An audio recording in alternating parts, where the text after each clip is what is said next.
Hello and welcome back to yet another video on our channel Sibling Talkies. So once you land in Canada and start your settlement journey in this beautiful country, the first thing that comes to your mind is your monthly expenses and your income. Today's video is going to be very interesting because I'm going to share with you the basic monthly wages or income in Canada and some basic expenses for a couple who are living in Canada as a newcomer.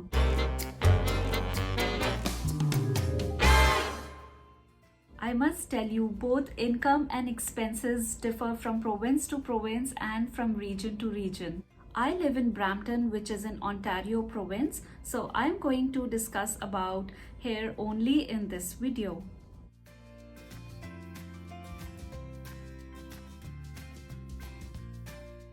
Also, I would like to request you to please subscribe to this channel and like this video if you found it useful. On this map, City of Toronto is the region that is in yellow, and rest everything is outside Toronto and it is called Greater Toronto Area. The expenses in City of Toronto are much more than in GTA. Here is a screenshot from Ontario's website, for which I'll provide the link in the description box below. This image shows the general minimum wage rate in Ontario as of 1st October 2020.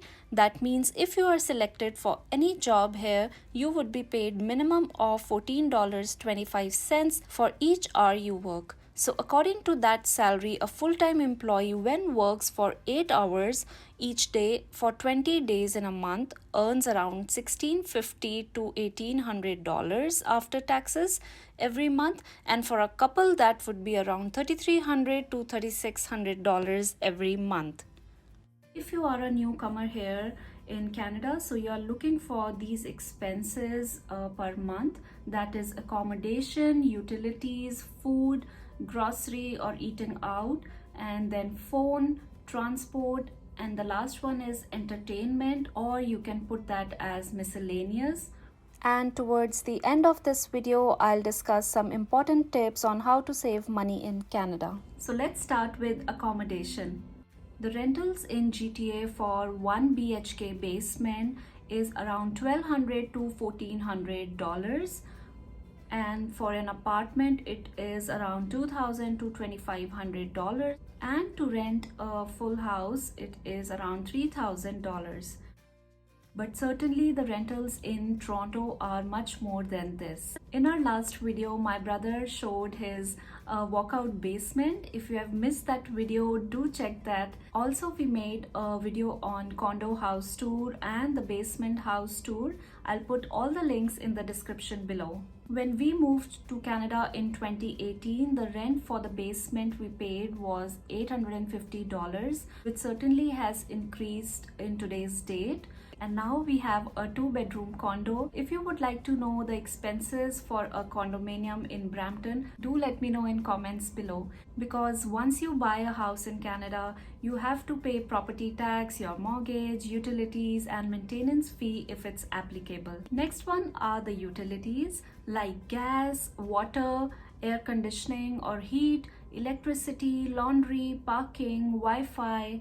So generally all these are included when you are renting a basement or a house, but if it is not included, you should definitely talk to your landlord and ask them to include it or allow you to pay lump sum every month. If your landlord doesn't allow you to use their laundry, you can use the laundries available outside and you can pay $1 or $2 for every load. Parking is also included in your rent, but if your rent is very low, then probably the landlords will charge another $50 for your parking. Another very important thing is Wi-Fi. It is also offered by your landlord as a part of your rental, but again, if it is not given by your landlord, you can have your own Wi-Fi, which is around $50 per month, which gives you 250 Mbps speed. When you are getting your Wi-Fi, you can always ask for some discounts or negotiate, and you can sometimes get a good deal on it as well. Another important expense is on food, groceries, or eating out. This expense totally depends on what you eat and where you shop from. Roughly for each person, it's around $100 to $150 per month. And also there are lots of sales, discounts, and clearance happening at stores. If you don't know about price match, do check out my video about price match in Canada. I'll put the link in the description below so you can save some money if you look out for such offers. Eating out can vary from $4 to $5 per meal per person at McDonald's or Tim Hortons, but if you are going into a restaurant for a proper meal, then it can cost you around $10 to $15 per person. You might tend to start drinking coffee here, especially in winters, and that can cost you around $30 to $40 per month. But I would suggest if you are working and you are stepping out like 20 days in a month, you should have your own coffee from home, which can save you some money. Another very important expense is having a phone. So a phone bill can cost you around $50 to $60 every month, which again you can negotiate or look out for some deals or discounts. If you are a tech savvy person and looking for a latest phone, then you can have a 2 years contract with your phone provider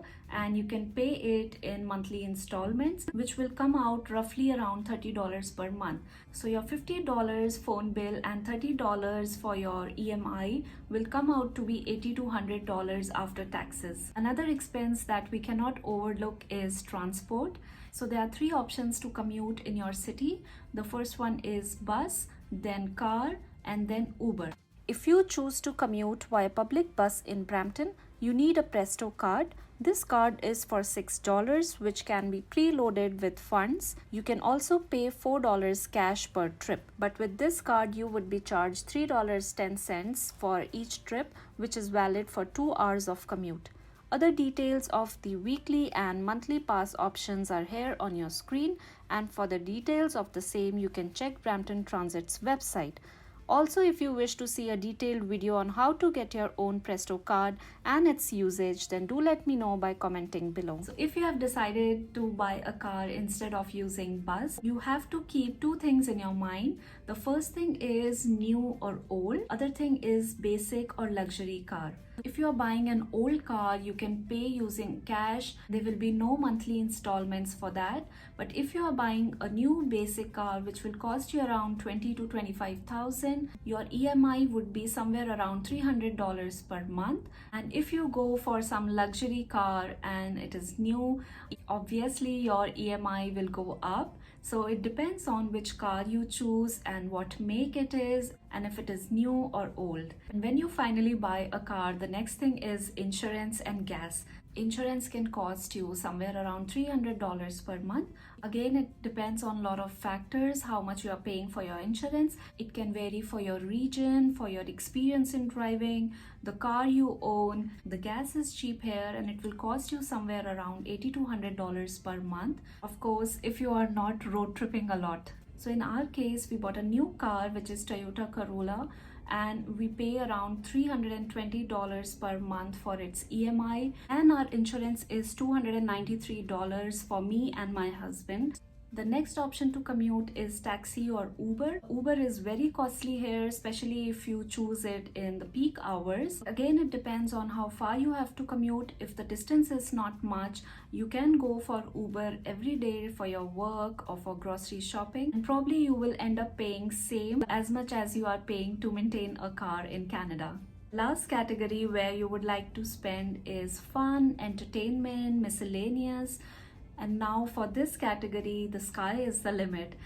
It all depends on your lifestyle and how much you spend on shopping, on eating out, and for movies, or for going on a vacation, or on clothing. I would personally suggest you to invest in your winter clothing, and it is a one-time investment which will certainly help you settle better in winters in Canada.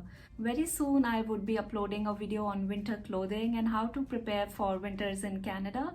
Another very important entertainment thing is your TV. So again, you can go for second-hand or new TV, and it will cost you around $300 to $500 for basic television. And cable is also cheap here. It's around $120 for 1 year, and you usually would pay it all together at one go. Other expenses like gym is optional. It will cost you around $40 to $50 per month for a gym membership. Grooming services like haircut and parlors are expensive here. And if you can DIY it on your own, then you should definitely do it. I know we all did haircuts at home during lockdown, and I think we did pretty good job. I think I've covered all the basic expenses that you would be having here in Canada as a newcomer. But you must be wondering that all the expenses I told you are for a couple, but what if you have a child?